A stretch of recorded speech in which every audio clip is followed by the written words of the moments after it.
Hello, this is Paul Healy, the editor of the Roscommon People newspaper, and in this podcast series, our next guest is Senator Eugene Murphy. Eugene, you're very welcome. Thank you, Paul. Great to be here. Thanks, Eugene. So, Eugene, it's been a busy period for you because you've been very much in the news recently with the Fianna Fáil convention and the fallout and so on, and a big decision for you to run as an independent after so many years in Fianna Fáil. We'll get to that in a minute. Just on the off chance that there are viewers and listeners that are not familiar with you because you've been a public figure for many years, maybe just a little recap on your upbringing and so on, Eugene. Tell us a little bit about yourself. Okay, Paul. And I come from a place called Scrammock near Strokestown in Roscommon. I've been involved in community issues and politics since 15 years of age. I was elected to Roscommon County Council at 24 years of age, which was, I suppose, a pretty young age at that stage of my life. I continued to serve the party. I had one or two false dawns at general election conventions. One or two were controversial, as you can remember. And then, of course, 2016, we had number one winning the convention, number two winning the seat. 2020, again, we lost out to Clare Sinn Féin. I think the big factor there, well, there was two big factors. I think the policy of two candidates at that time was wrong, right, because we had lost 8,000 votes out of North Roscommon into that new constituency of Sligo Leitrim, South Donegal. I think, after that, I fought for the Seanad. I got a party nomination then. I fought for the Seanad and I won that election, pretty well in the end, but that's been most of my political life to date. I spent a lot of, very happy years serving on Roscommon County Council, dealing with people on the ground. And I always believe that when you deal with people on the ground as a councillor, it prepares you for higher office because you really know the problems on the ground. Yeah, I know that a mentor of yours in those early days would have been Brian Malooly. Absolutely. Very steady politician. And of course, we can't forget the Doc, Sean Doherty. Sean Doherty, yes, indeed. Whom I soldier with when I was a very young lad, and I had great time for Sean Doherty. Brian Malooly is a very steady man. I remember one stage when I was full of, life about politics in general, saying to him, we need to get industry into town, we need to get this into town. And Brian would say, it would be very hard to achieve that. This is a residential town. And at that time, I couldn't understand what he was saying. But of course, he had read the situation and he knew the reality of the situation. Always a good man for guidance, always a good man for good advice. And, you go back to those days and we had 3 seats in that region. Incredible. Yeah.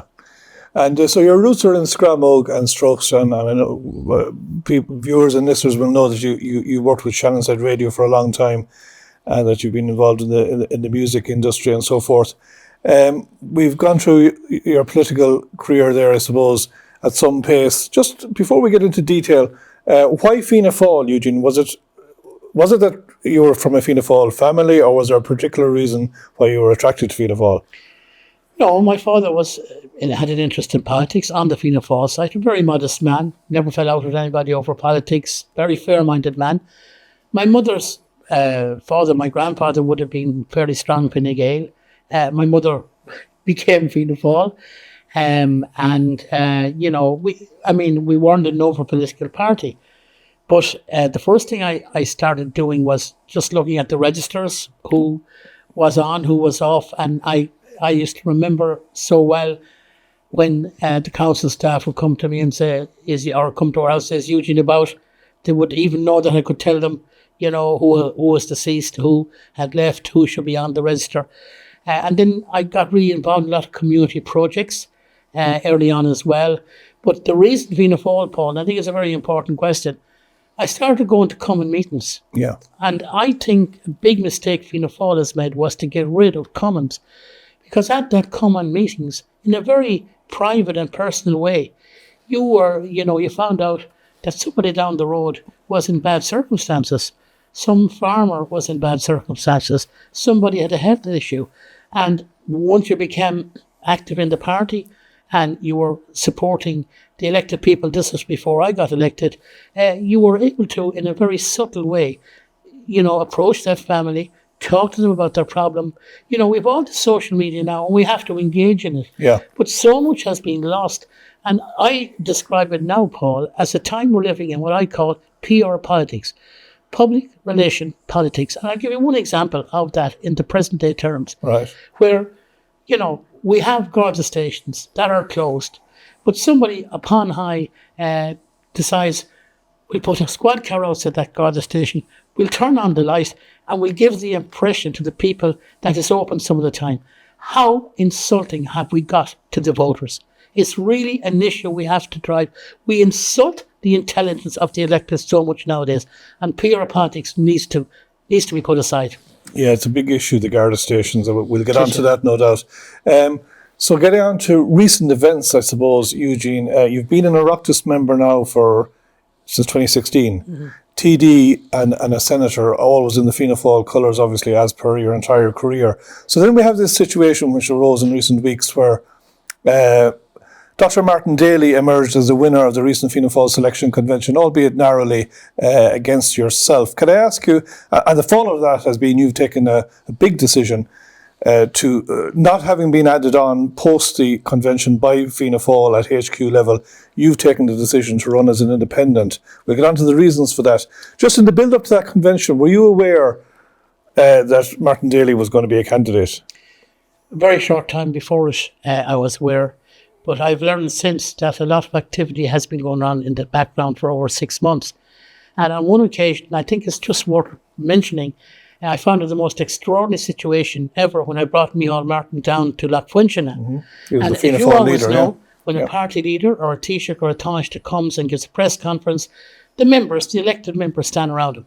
And it was incredible that I was asked to move away from Micheál Martin when he was given that interview. And I drove away from Lochfuinchina that day, and I asked myself a question, is there something going on here at that stage? And I said, if I say this to family or friends, they'll think I'm crazy. But now I think back on it, and I think at that time there was a situations arising where I think maybe I was being kept out of certain things. I didn't pass much heed in that then, but coming very close to the convention, I had 4 calls from people who were quite disturbed, and they said to me, we're being put under real pressure not to vote for you and to vote for Martin Daly. Now, there was a lot more than 4, but to be fair to those 4 people, one of them we had given a lot of help to in the election, and we sort of tried to convince him, will you stick with us? And he said, the message coming now from Dr. Daly and others that I was being added to that ticket. I was never being added to that ticket. That convention wanted to elect Martin Daly. That was what headquarters wanted. And I knew if that happened, I would never be in there. I pleaded with a lot of delegates that that you couldn't run without a Roscommon candidate. I said, there's one way to do this. You make sure the person that's there, the person that's representing you, and to make sure that you have a Roscommon voice, you vote for me at the convention.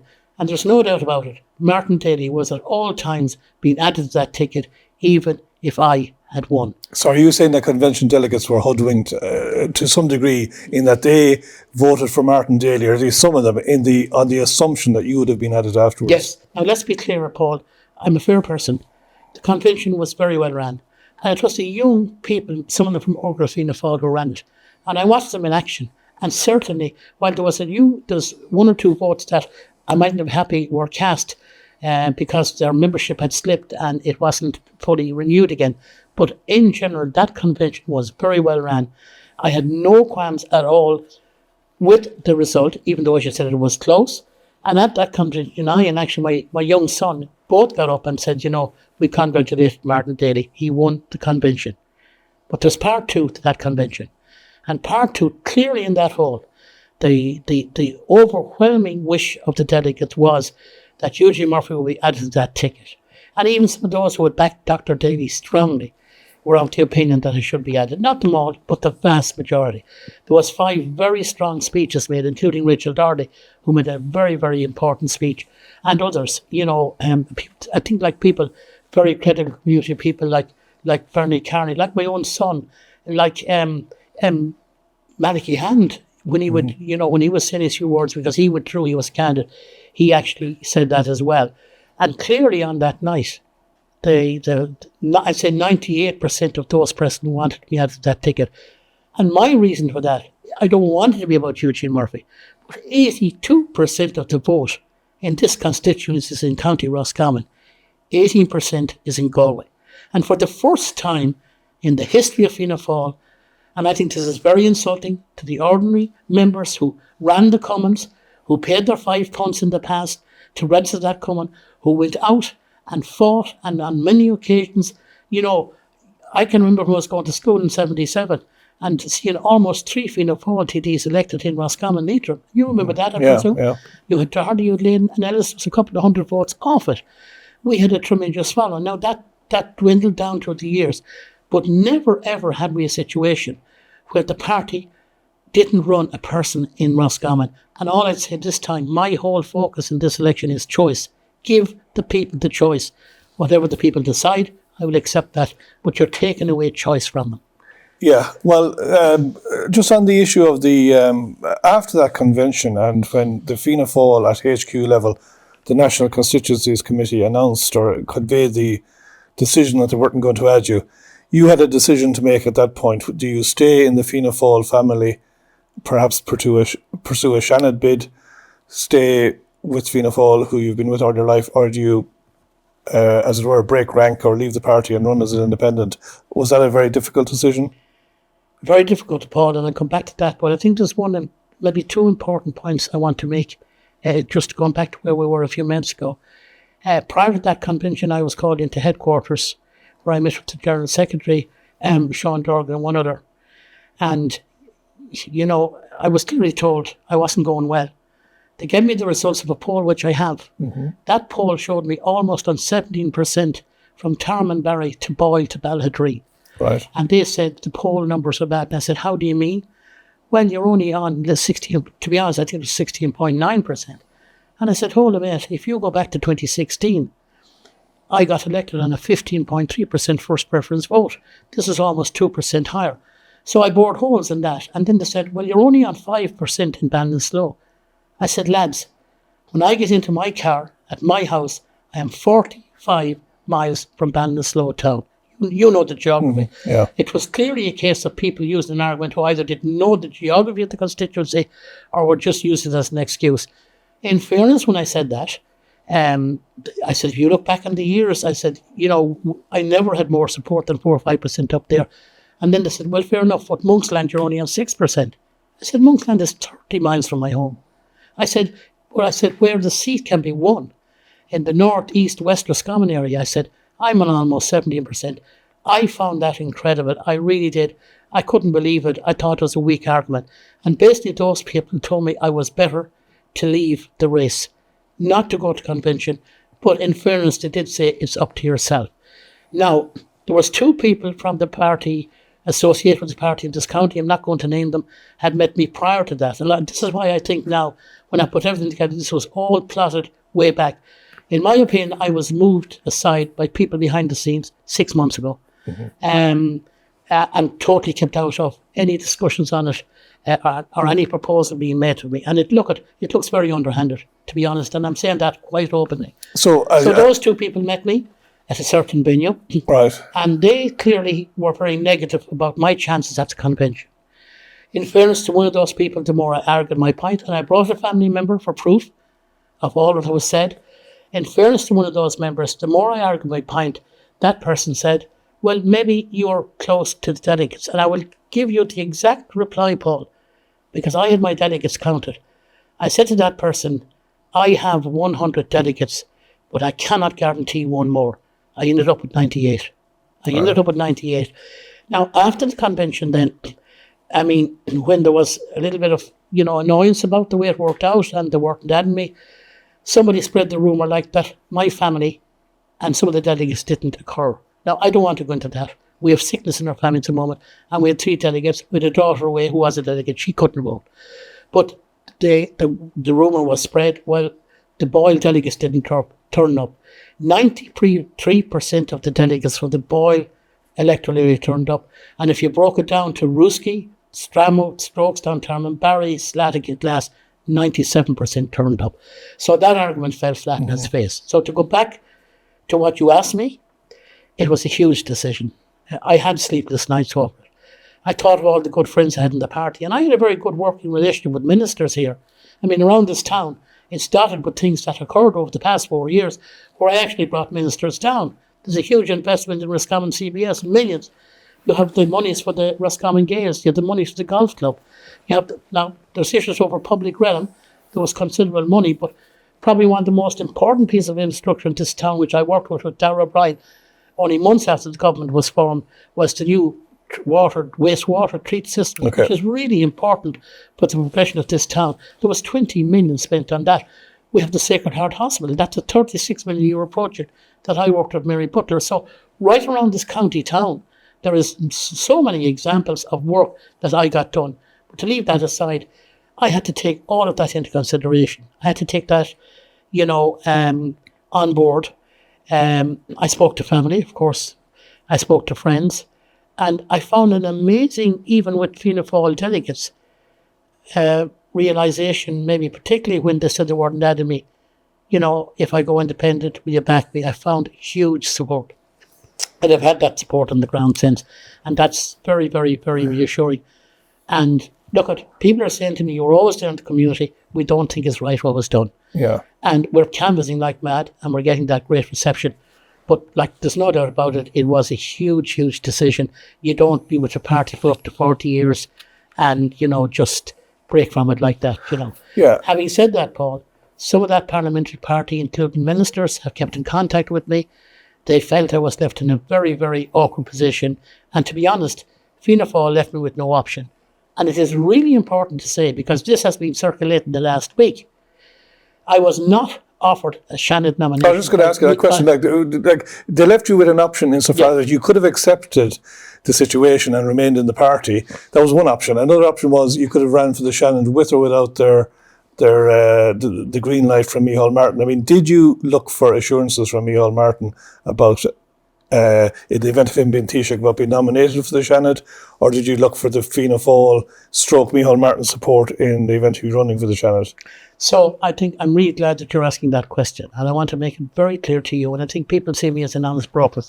I was never, despite my best efforts, I mean, about 5 telephone conversations, and the day that Micheál Martin, I don't know whether you were there media-wise, but I think the media caught me a bit by surprise when he was canvassing this town of Roscommon with Dr. Daly. He was clearly asked that day, about the Dáil and Shannon. And in my discussion with Micheál Martin, I initially said to him, I suppose as a bargaining line, add me to the ticket in Roscommon. I said, despite what the constituency committee has done, add me. I said, you're the boss. You are the boss. And I suppose he said he couldn't interfere with that, but reality he could. He was the boss. And then I said to him, and on that day, by the way, before he went on Shannon's Head Radio, he rang me, I think 10 minutes before he went on air. And that was the 4th or 5th call. I had no progress made with him whatsoever in relation to getting the nomination. And again, I think, with all due respect to the public, somebody thinks I can get into my car, or any person get into the car and start canvassing councillors. You can't do that with a Shannon nomination. You have to get a nomination. You can get one from inside your party. You can get it from outside groups. So that's the first thing you have to do. And in that discussion, he said, well, how can we help? I said, Micheál, you know how you can help. Mm-hmm. You have 2 options. You add me to that ticket in Roscommon. But if you don't, let's talk about the Shannon. There was never any commitment. There wasn't another word about it. I don't know whether he was preparing for the press conference with the media that was there or not, but I felt that was just a useless conversation. Now, bear in mind, I'm dealing with a man whom I grew up in Fianna Fáil with, who have been friends with for a long, long time, and somewhat I felt betrayed. So you feel betrayed by Micheál Martin and the hierarchy in Fianna Fáil? Yes. And I take it you've had no contact with Micheál Martin or None. the executive of the party None. since you made your decision? No. But some parliamentary party members have rang me. Okay. Some ministers, I don't know whether they're former ministers at this stage, but have been in contact with me. So we'll get on to issues in a minute. And I know you were saying the response has been very positive so far. I suppose I'm jumping ahead here, but in the event of you being elected as an independent TD, Eugene, given that your background has always been in the party, I could ask the question, I mean, what influence could you realistically exert as an independent TD, particularly if you're outside of government? Well, I think that's a very fair question. As you know, I've always had a huge interest in politics, and I'm watching everything that's going on, and I'm watching opinion polls. The way I'm reading the electorate at the moment, Paul, is they're not totally happy with the performance of the government. I think there's huge issues with like cost of living, It's still very hard when you're in a county like Roscommon you have to fight so hard, even though we have made progress for issues. So I think at the moment, probably when it comes down to the election, Fianna Fáil, Fine Gael, people might say, we don't have any other option. They're the best. Half a loaf is better than no bread. We'd probably give them. But in my view, there's no way they will get an overall majority. But there may be only 5 or 6 seats short. And I think we all know in the past, there was a number of TDs, including Dennis Naughton, whom I want to wish well to. He was always friendly with me, and he has made a major contribution, particularly in relation to broadband throughout the country, and particularly in this county. So there was an arrangement there with people like him over certain issues. So I will be in that situation. And I want to make it clear to people, I haven't one vote in Fianna Fáil now and one vote in independent. I am independent. But if they come looking for my vote, I will have my shopping list for Roscommon, Galway. I won't be unreasonable, but there's a number of issues that must be addressed in this county and in this constituency if that vote is needed. And they've done it over the years, and they can do it again. So I would remind people, it's highly unlikely that the combination of Fianna Fáil and Fine Gael are going to have an overall majority. We will now have 174 TDs. So basically you need 90. 80, 87 probably would be, just would be okay. And if you could have Cancorla, you'd have one of a majority. So to be anyway comfortable, you would at least want 90. Okay, Eugene, let's get into some of the issues that matter to people in Roscommon, Galway. And I suppose to a large degree, they mirror issues that affect people all over the country, although there may be some specific local ones. So there's a number I could put to you. Let's start maybe with housing, because we know it's a major issue. We know there's been record homelessness and that rents and prices are rising and so on, to the extent really that a lot of very highly qualified young people are actually being forced to leave the country because they cannot get accommodation and so on. There's also planning issues. Now, Fianna Fáil have been in power for a number of years, and indeed the housing minister is a Fianna Fáil minister. All of that said, we're in some crisis in that area. What are your thoughts on that, and what do you think can be done in the coming years to rectify it? Well, my honest thoughts on that is that no party can solve housing overnight. Right. I think, to be very fair to the outgoing government, they have made some progress. It's not enough. We are slowly seeing the building of more social houses, even here in Roscommon. I was involved in a few of those projects when I wasn't being involved with the minister, and things are improving. But there's no doubt about it. It is incredibly difficult for people at the moment. And you're right, it's affecting so many young people, and you have people living at home. You have 2 families, sometimes 3 families in homes. It's incredible. We might not be as badly affected as the major urban areas, but we have our problems. But we have a massive problem in this county with our planning authority. Yeah. I mean, let's be honest again. I've spoken to the CEO about this. And of course, planning now for a politician to get involved is like you don't touch it. But to be honest, Paul, there are so many couples at the moment who have been turned down or waiting for planning. So everybody now that's actually, planning a house, environmentally, they take everything into account. Mm-hmm. And we have to do it. But they find now, and we remember now here, and some people might like me saying this, you've got to call a spade a spade. We are now the worst county in Ireland with Wicklow for granting plannings. It's for once-off housing primarily. Once-off housing. Yeah. And many of them are on family farms. Now, what's happening, and I think this is very wrong. So you have top people preparing these plans, putting them in. As far as they're concerned, every box has been ticked. And then all of a sudden, somebody in the authority says, we need a report on this. People go and spend a few thousand on the report. They think that solves it. We need a report on this. I know people at this time who have spent 12,000 extra on 3 or 4 different reports and still haven't had their planning. When people get to that point to say, we have no more money to do in this, we have to abandon our plans for planning, and we have to try and buy a house somewhere. Now, we have this problem on our own doorstep. We're going to have to do something about it. I do accept that the new planning bill will alleviate some issues. It's not going to totally solve the issues in rural areas. And I am a very firm believer in that you must have proper regulations, proper septic tanks. But I mean, all these reports that young couples in particular are being asked to get and do and put before the council and still not to get some planning, I think it's rather disgraceful if you want to get a blunt answer from. And did you get any reassurance from the executive of Roscommon County Council that they acknowledge the public concern in this area and that they feel anything can be done to fast track things? Now, there are some very good officials in planning, but when it comes to final decisions, there seems to be a difficulty. And we all know that things have changed. The sad thing about Irish politics nowadays, and maybe it's because there was too much interfering by politicians in planning, I'm going to say to you, there is a role for politicians in planning. The role shouldn't be about big developments or whatever else, unless people have issues that they want to make. But there's a role for politicians to be able to represent people at local level who are, doing good plans, staying within the laws as far as they're concerned, and still find themselves with this uphill battle. That needs to change. And as far as I'm concerned, you see, we've gone into a situation in this country where nearly everybody is programmed nowadays, whatever walk of life you're in. And you don't say this, and you don't say that, and you daren't mention that. That's not on. Politicians are there to represent people.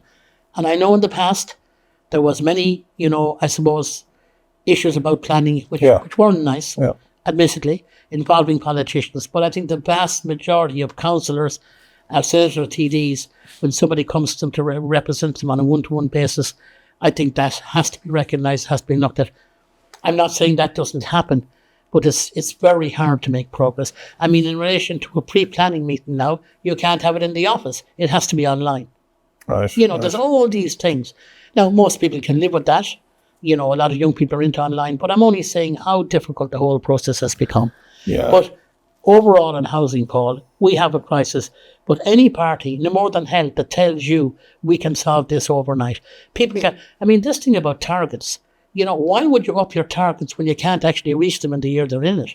Everybody's telling us it's like bingo at the moment. It's like a bingo, and calling of numbers at bingo. We'll go to 80,000, we'll do 70,000, we'll do 50,000. Yeah. No, it's going to be a steady progress, and I'd like to see more done. But I think we are getting there, but unfortunately it will be a number of years before it's sorted out. Yeah, there's also an ongoing issue, I suppose, with getting tradespeople and people to build these houses. And finally, on this housing issue, if you don't have any other question on it, I can tell you the biggest lobbying I got going back to 2012, 13, 14 was knock the estates.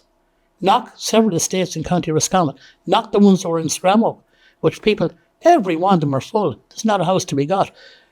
And while I accept there was a crisis, I think there was an overreaction to the housing crisis. And we built no houses 2012, 13, 14, none. That created lots of problems. They were the so-called ghost estates, Yes. and they have been rejuvenated. I know there's one in Roscommon on the Longford Road there as well, and it's been good to see all of that.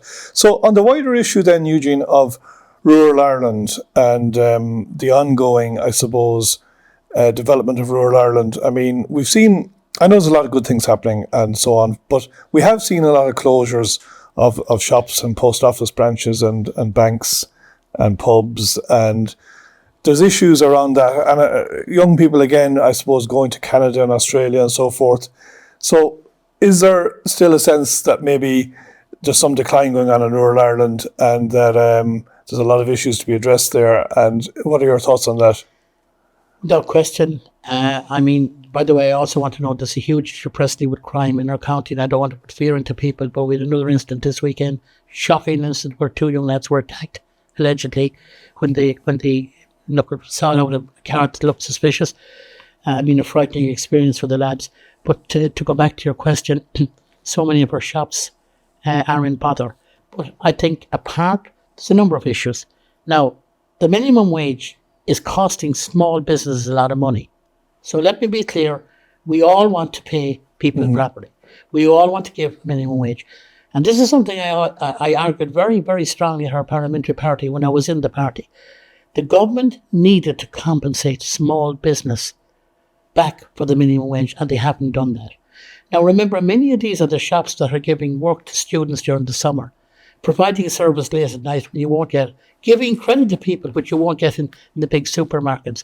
So I'm very much in favour of a better support structure for those businesses. I think it's crucial in relation to the VAT issue, in relation to restaurants and coffee bars and whatever else, that is done on turnover. One of the difficult things I found it hard to understand over recent times, you're told, oh, we can't bring the VAT rate down to such a rate. We can't have two different VAT rates because you can't do that because the system is computerized. We can do nothing nowadays. And yet during COVID, we could do everything. Yeah. And I think that particularly in the smaller areas, the rural areas, where the turnover is far less than if you were a Starbucks above in Dublin or Cork City, that you do it on the turnover of that restaurant or bar or coffee shop, whatever. And I think that would be a fair, and you give that at 9%, providing that your turnover was at a certain level. These things can be done. To use that overused phrase is not rocket science. But there's another thing I want to add into this, Paul. The way we have developed public realm in this country is very, very unfair to our rural towns and villages. And we have it all over this county. Local people and local businesses and local shoppers are not recognised when we do all of this. And I look and think about the beautiful, iconic, wide streets of Strokestown. And while some of the work that's going to go out is going to be lovely, and I do acknowledge town teams... But the council would say that there was a consultative process. But what I found with the consultative process was they came, they listened, but nothing was taken on board, right, what people wanted to say. I'm hoping there to be some minor adjustments in Strokestown. But again, like in this town, we again, I don't blame local council for this. The plans are done. But why do we put a structure in the town costing 1.4 million? That doesn't really mean anything. I mean, you're referring to the square in Roscommon town. Square in Roscommon town. Mm-hmm. Now that's one. But I was in Boyle the other day. Mm-hmm. Beautiful shops, traditional shops there, and okay, people can say maybe shops didn't move with the times, but I thought it was really interesting in Boyle town with the shops, and when I went out the country, that the shop owners and the shoppers were saying the same thing. Our parking is going to be so limited, and I had a number of people who said, I know they're older people, and what they said to me was, we cannot now bring our car into town anymore and park a reasonable distance from our shop because the streets are all narrowed off.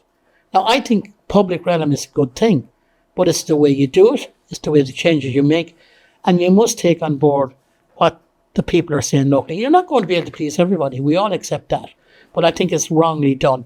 Again, you take Balladream, and I know the town team have done a lot of work there, but I look at the work that's going on at the moment, and I see the streets being prepared for cycleways and walkways, whatever. And right behind some of that work were some of the most derelict houses that you could ever see. And they are being used for accommodation. There are people in there, there's 12 and 14 people in houses there. I don't know where some of them have come from. But my point is, I think to some degree we've put the cart before the horse. All the emphasis, and people tell you, well, that's from that fund of money, you can't do it, and that's from that fund of money, you can't do it, which I think is a lot of nonsense. But we should be getting rid of dereliction in all of our towns. And it should be housing people in all those houses, like it's Ruski, like it's Strokestown, like it's Boyle, like it's Roscommon town.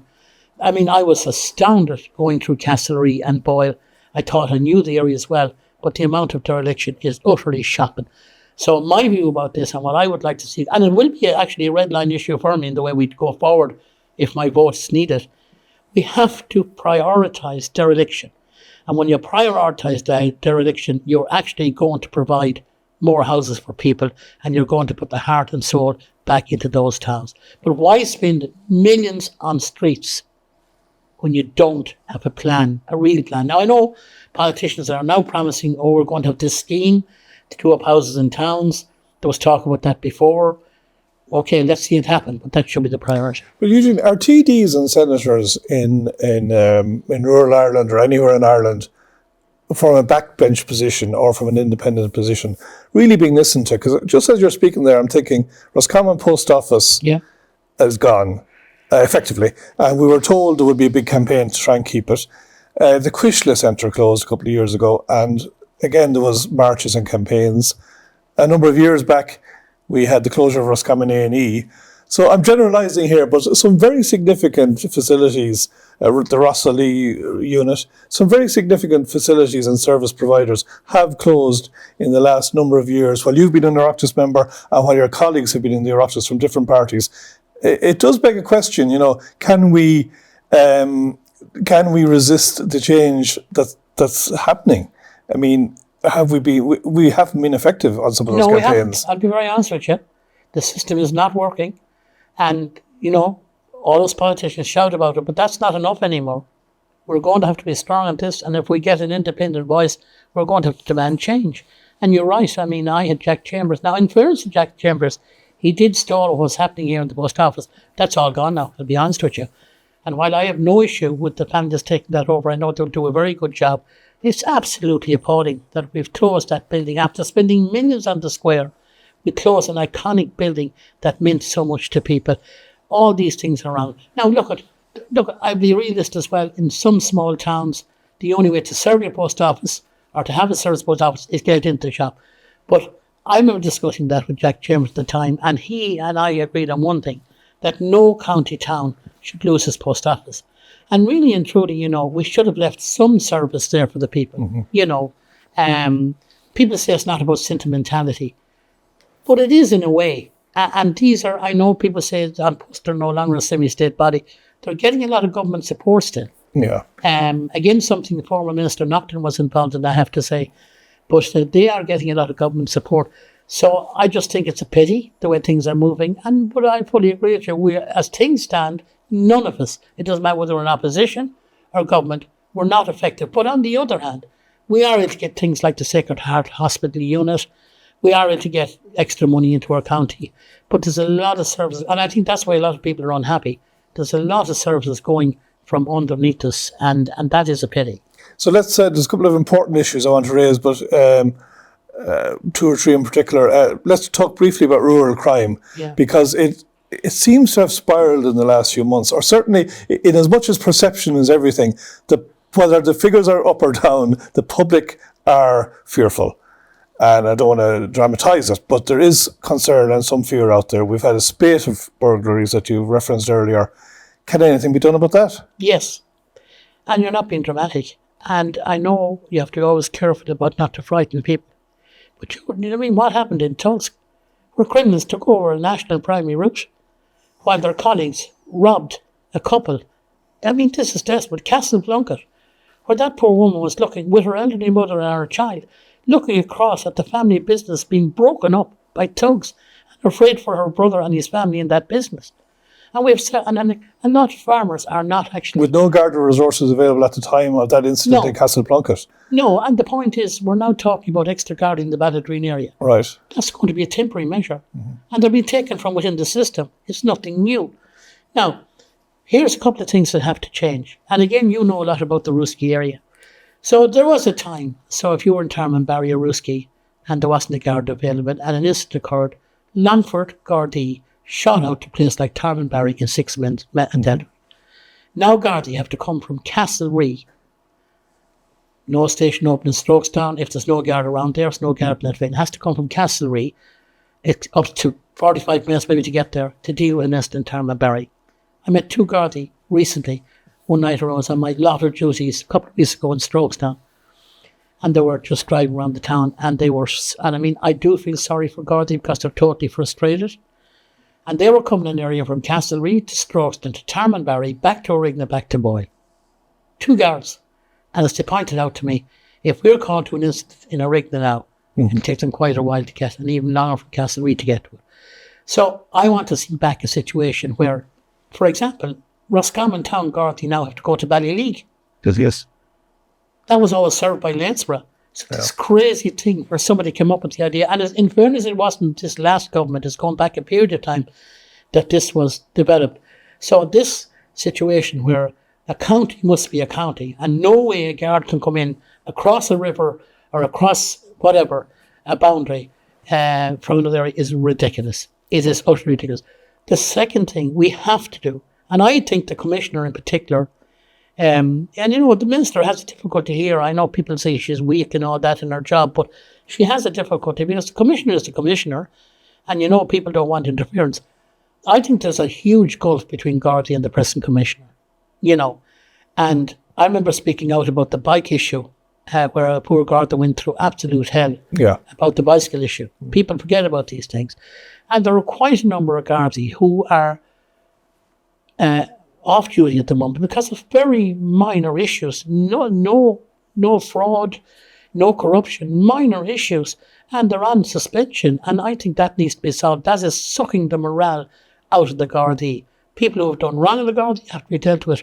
But there's a lot of those phony cases that I think, I don't know, commissioner people around them are making a big issue about. So the second thing that's really important is so many Gardaí from this region are going to Cavan, they're going to Meath, they're travelling. I recently had people who were living in Leitrim travelling, the dad was travelling to Donegal as a Garda. That has to stop. There seems to be this feeling under this commissioner you can't trust anybody and you don't put a guard in locally. But God be with the days when the people and the Gardaí knew one another. Yeah, well, that's and it, you felt that security. Yeah. So I think we have to move from this thing of you can't trust anybody anymore. Like, this is one of the things that happen in this country. You can't trust lots of people in this country. But there is this sort of feeling out there created. Oh no, you can't trust, you can't put a guard 10 kilometres or 12 kilometres from his or her home. We need to stop this long journey for Gardaí. That will cut down on the expenses that have as well. And of course there are issues about housing as well that has to be sorted out. So there are some issues there. And I think the third thing I want to say on that, I would like to see the next government, and again it's something, if I have a say, we need a reserve Garda force in this country. Yeah. But you need to sell that. And I would like to see the next Minister of Justice doing what Charlie McConalogue did in agriculture when he was there, going around the country to open meetings and say, we need your support for a reserve Garda force. I went to a funeral of a person, a well-known person lately, and I know our family didn't, look for this. And I was amazed, not around here. I was utterly amazed. Actually, it wasn't in this county at all. To see 4 Garda jeeps and 8 Gardaí on duty. And during that funeral mass, I kept thinking, if there's a woman out the road in distress because somebody's around her home or robbing her, right, what does she do? Yeah. That again wasn't the Garda fault. This is protocol. I know protocol, and that it's a big word. But there are things like that. If you had a reserve Garda force, so they look after festivals, they look after funerals, they look after the Garda station, every Garda. And there's so many retired people, who are still quite active. Army people, Garda people, teachers, farmers who retired, whatever, who will be willing to do that job. They can't have the powers of arrest, naturally, but they would be able to do X, Y, and they would be on patrol. You need to sell the issue of a reserve Garda force to the public, and you need to immediately create 3,000 posts in that. I think that would have a significant effect on freeing up other Garda time, but also giving that sense of security that's now missing. Right, to the community. And start the nonsense of a light on the Garda station and the Garda car park asset making people think it's opened. Yeah, I think it's important that the community has a sense of reassurance, certainly. Let's move on to a couple of final topics, and then we'll finish with one or two more questions on political aspects of what's happening. Just immigration is clearly one of the big issues of this election campaign, nationally and for all involved, and indeed locally. We've had situations that have developed to one degree or another in Roscommon and Athlone and Ballydreen and so on. Now with your new independent status, Eugene, what's your view in terms of what we've been doing versus what we should do? Because I think there's a consensus now that this has been handled extremely badly in the last few years. Very badly handled by government. And I had a lot of discussions with, when I was in Fianna Fáil with the Taoiseach, particularly about Ballydreen. The first thing we need to ensure is that, government people aren't calling everybody racist, that express a concern about a large number of people coming in where there isn't a capacity to deal with them. Where the doctor, I have a connection to one of the doctors in Ballydreen, and so many times he has rang me and said, please, Eugene, please, will you stop the government sending me more medical care people? We can't handle them. That is in the town of Ballydreen. I expressed a lot of concern, and what's happening there now is regrettable. So again, let's be really blunt about this. People like myself and others, and in the communities who say they have concerns about the amount of people being moved, they're absolutely entitled to their say. If we don't listen to those people, extremists will take over. Secondly, Paul, and I said this from the very start, again, it's the way politicians sometimes think they can fool people. But the policy of trying to move people in behind people's backs, communities' backs, is nonsense. You meet communities, and you say, look, this building down there is being progressed with this. There's 70, 80, 100 people coming in. You allow the community meet about it. You allow the community leaders meet about it. And sometimes communities say, well, we'll take 40 of those people. Our city, or our some village, or some our compromised town. or something. Yes. Yeah. Now, I don't want to pick out anybody, but there's so many nationalities now in Ballintreen, and as far as I'm concerned, the government took advantage of one of the greatest and most compassionate towns in Ireland. Because I know I had relations down there who were very involved in this, and you know that. They did wonderful work for the Syrians. And they said, you cannot reject people who are coming with their kids, half their families lost, their property destroyed. And we always had a good name in that. We had the Nigerian women that came in there. I heard Dr. Day talking about this recently. He was talking about going back to 2017. But long before that, we had the Nigerian women there. People forget this. Unfortunately, women that had been battered and bruised in relationships and otherwise. And they've all moved on from Ballintreen now. But that's quite a while back. But I think then government started to take places like Ballintreen for granted. Right. And many of the people who were so compassionate now feel they're prisoners in their own town, they're prisoners in their own home. And I think 40-something% of the population of Ballintreen is now from outside. There are people that was at that recent peaceful vigil from Eastern Europe. They were there, they're working in the community, the kids go to school, nobody's objecting to them. But we have a huge Roma population in Ballintreen, and they're not fitting into any category. And we need to tackle that, and we need to see who should be there and shouldn't be there. And I will make this particular comment without any fear of contradiction. There are people coming into Ballintreen over a period of time, and we don't know who they are. Right. That is a fact. I know it from people on the ground. That is not acceptable. How we, I don't want to use the word take back, but how we rescue Ballintreen from where it is at the moment is a serious issue for all politicians in the county. Okay. And they're not a racist town, but that was one of our most historic towns, and they're imprisoned in their own town at the moment. Eugene, another issue that's always, I suppose, to the forefront of people's minds is the whole area of health. So, again, there's so many issues wrapped up in that, but briefly, we have waiting lists which are ongoing. A lot of children, for example, are on waiting lists for sometimes 2 to 4 years. We have overcrowded hospitals, a lack of hospital beds. In Roscommon Hospital, and notwithstanding that the hospital has got busier on some levels, there's that ongoing struggle to get key staff in. I think that's an issue. So a lot going on there, a drugs crisis developing in rural Ireland, a lot of problems in health. What are your thoughts on that? So the first thing, I think all politicians should be honest with the public. Nobody can say they can solve the health problem. But what they can say, we can improve it. Okay. We're a wealthy society. We could be doing better. We are. But you see, to add to that, who can predict a COVID-like scenario? Mm-hmm. Now, whether you like it or not, COVID did cause a lot of hassle. Now, people might say, well, we should have got back quicker and maybe we were overprotective. But what does any government do when you're hit with something like that and you don't know what the consequences are? So that had a bearing. We've had about 14,000 extra staff brought to the HSE. And I think we should remember now that there are almost 400 employees at Roscommon University Hospital. And recently our mother was there for quite a while, and I thought that the level of care, the level of cleanliness, the level of support and the commitment of the staff was extraordinary. And I was going in there for 5 weeks as with my family. It was a different Roscommon hospital. Very good. I think, we'll always regret the A&E, and now you have the situation about the air ambulance, being moved out, even though it's temporary. Yeah. I hope it'll be put back in, but you're always afraid when these things move.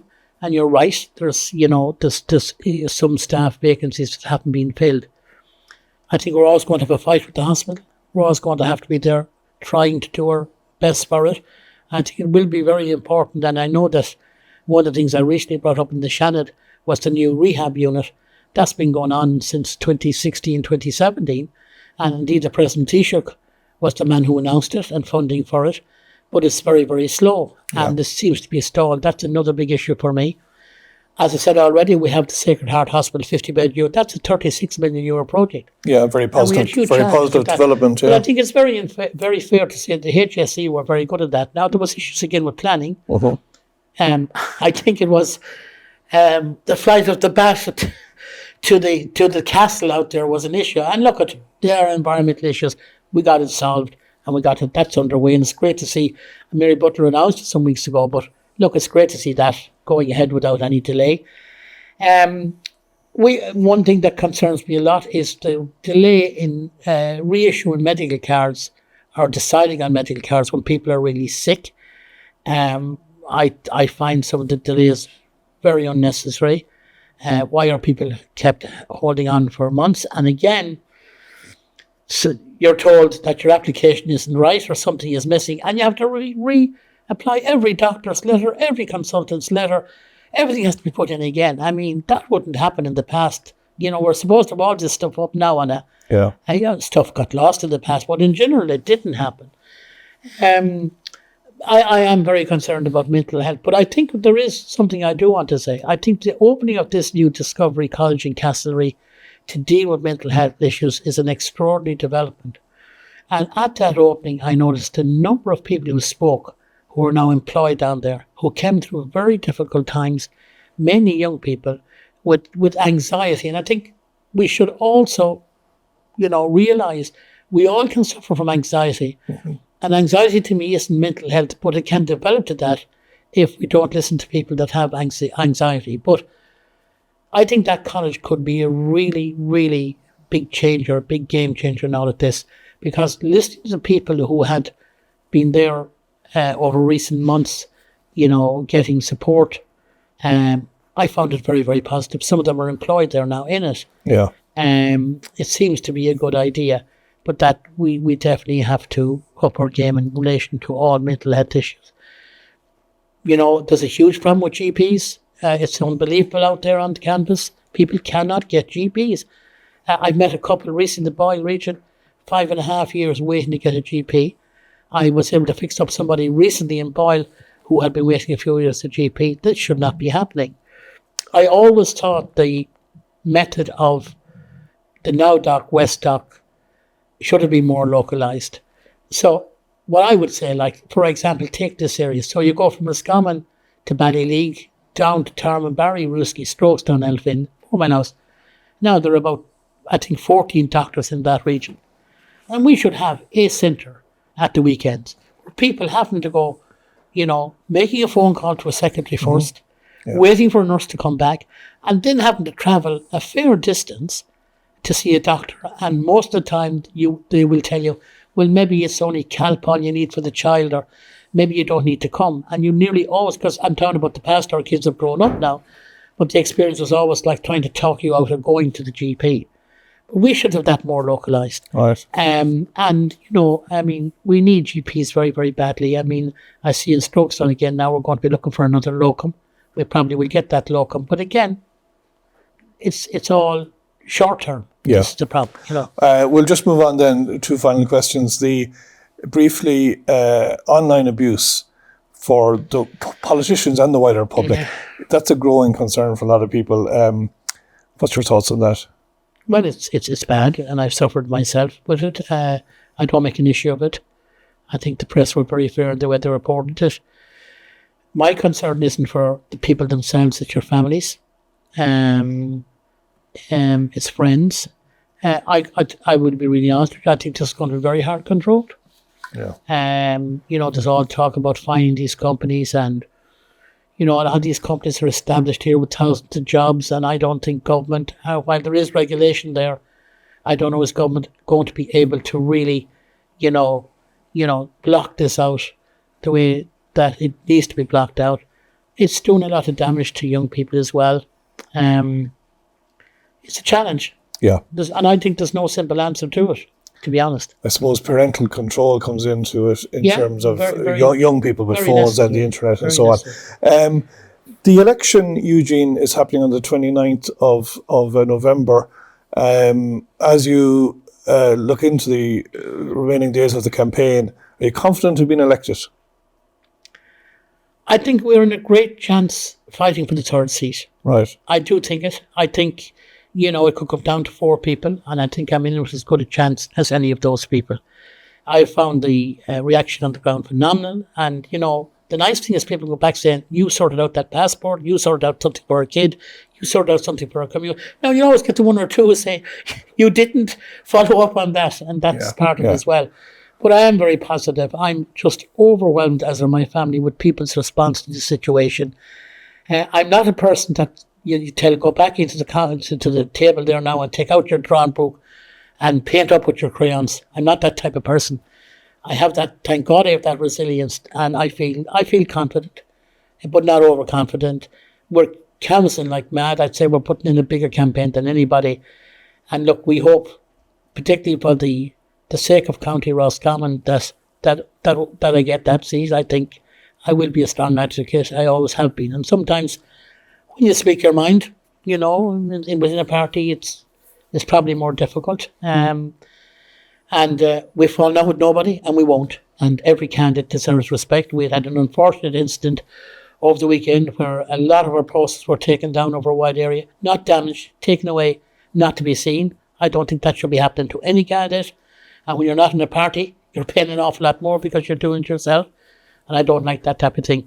But I do want to mention one thing, Paul, before we finish. And I think it's something that there's not enough talk about in our county at the moment. I am so concerned with the hold cocaine has on society at the moment. Right. And I'm really sorry now, because I have been approached by people who have found youngsters in the claws of drug dealers. And this has got out of hand in several parts of the country, where basically students in particular have become drug mules. And you can understand students that mightn't want to always go back to mum or dad, or they might think mum or dad hasn't the money. But I would say to all parents, watch out for that. I will be, even win or lose the election, I will be organising a conference with the Gardaí and the Bank of Ireland have something on this at the moment as well, just to really make people aware of this. And I would appeal to all students, please, if you have an issue, come and talk to your parents or a friend or a family relation. There are families now in our constituency, Paul, who are under threat from drug barons because their kids have unfortunately got caught up in this. We must deal with this issue, and it's not being taken seriously enough at all in the election.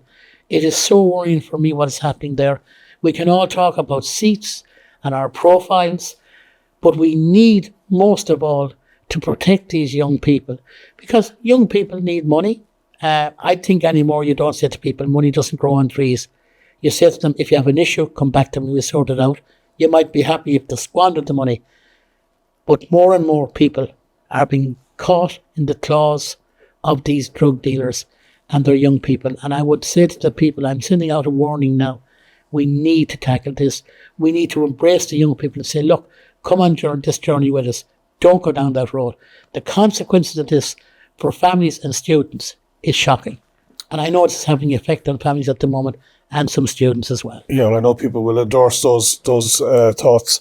Eugene, is this the last opportunity for the electorate to vote for you in a general election if you're not successful? Is this the most important election of your life? It's the most important, but I've always had to for whatever reason, I've always had to deal with barriers within Fianna Fáil. I don't know why.